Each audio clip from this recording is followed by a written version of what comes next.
if I've been serving the Lord since 1985, he's been serving the Lord since way before that.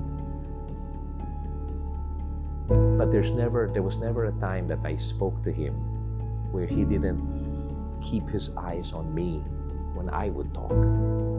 He was always glued to everything I was saying. Even when I would answer, even like, how are you doing, Gary? Are you doing okay? I hope you're doing fine.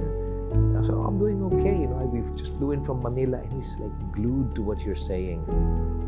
And that, for me, is something that I wish more people would be able to do. When I was in grade school, in the 70s, I would come home after school, and the first thing I would do was not my studies. I would open up the television and look for something to watch. And there was this one show called The 700 Club that I would end up watching. Now, as a young boy, I always wanted to try and be a good boy, and I didn't really succeed in doing that, but that's the first time I saw him.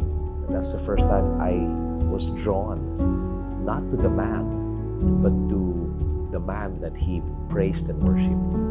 He was very humble, never taking the credit for the successes of the Founders Inn or Regent University.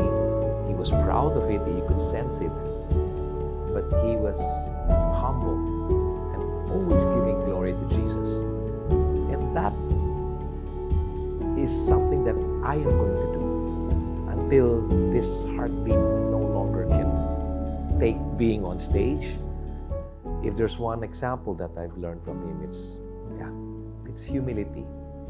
Despite all the blessings and all the successes and all the endeavors that have spelled countless lives coming to Jesus, still, it's all about the Lord. What I learned from Pat Robertson basically is the importance not just of excellence, but of accountability, the importance of integrity, accountability, stewardship, and business ethics, and all these principles that form part and parcel of what CBN is. You will see that everything they do is done the proper way. Hindi yung ministry na bahala na. Everything is done to give dignity to the people that you are donating goods to, or in the area of like employment of our CBN employees. You can see there's the importance of business discipline, policies. It's not just a ministry that's bahala na, And so if there's one thing I learned from Pat, it was really how to run a ministry without negating the importance of business practices and moral principles that you don't just set aside because pakiusap, pamilya style, no. He was always do it the right way.